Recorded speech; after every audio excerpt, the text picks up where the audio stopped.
हकीम साहब, ज़िक्र करना चाहूँगी जो आपने सिरका अभी इंट्रोड्यूस किया है यहाँ पे ज़ीरे का।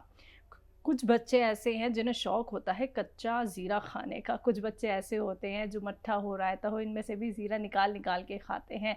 तो अगर उन बच्चों को हम ये सिरका दें, तो क्या ये फ़ायदेमंद हो सकता है? क्या उस चीज़ से वो बच सकते हैं कि वो कच्चा ज़ीरा ना खाएँ? नहीं, शौक में खाना अलग बात है, जी। वो जायकेदार होता है। हुँ, हुँ। लेकिन ये ज़ीरा का सिरका जो है हुँ। ख़ास तौर पर उन लोगों के लिए है जो मोटापे का शिकार हैं और किसी सूरत उनका मोटापा या पेट और चर्बी जिस्म में कम नहीं होती।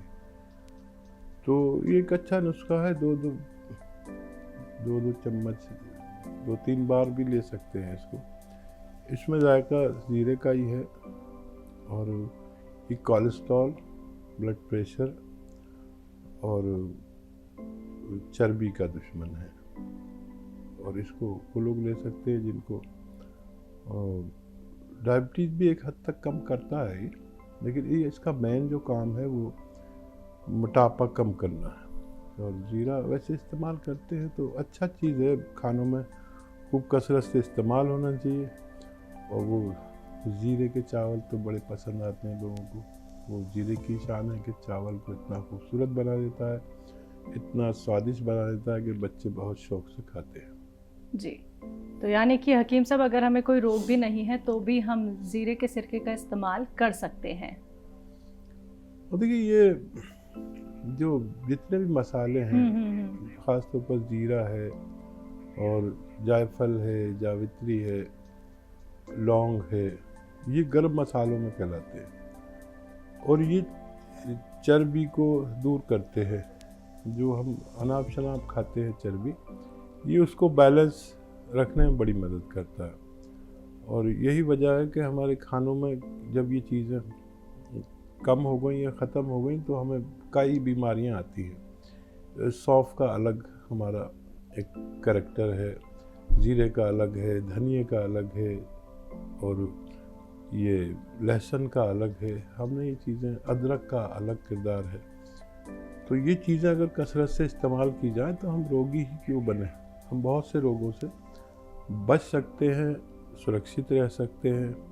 हमने अपने खानों में इसे डालना कम कर दिया या बंद कर दिया।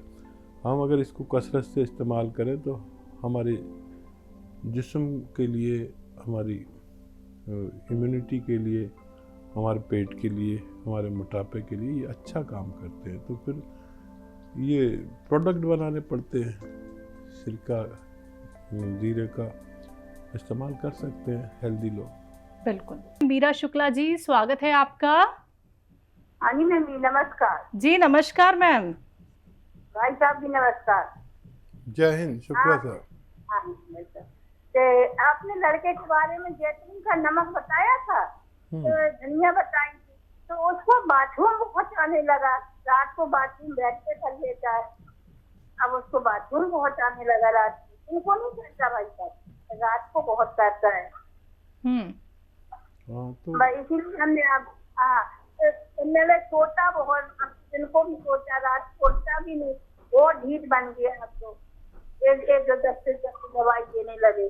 ठीक है, वो थोड़ा सा कम कर ले, जो नमक है थोड़ा सा कम कर ले और दिन के वक्त में दे दिया करें, रात को ना दिया करें, ताकि उसको आसानी से पेशाब ज़्यादा आना ये अच्छी अलामत है, यानी उसको फ़ायदा मुमकिन है, ये समझ में आता है। तो आप कम भी कर सकते हैं और रात की जगह सुबह में दें बस, तो इससे भी उसको फ़ायदा मुमकिन है, आप इसका लाभ उठा सकते हैं।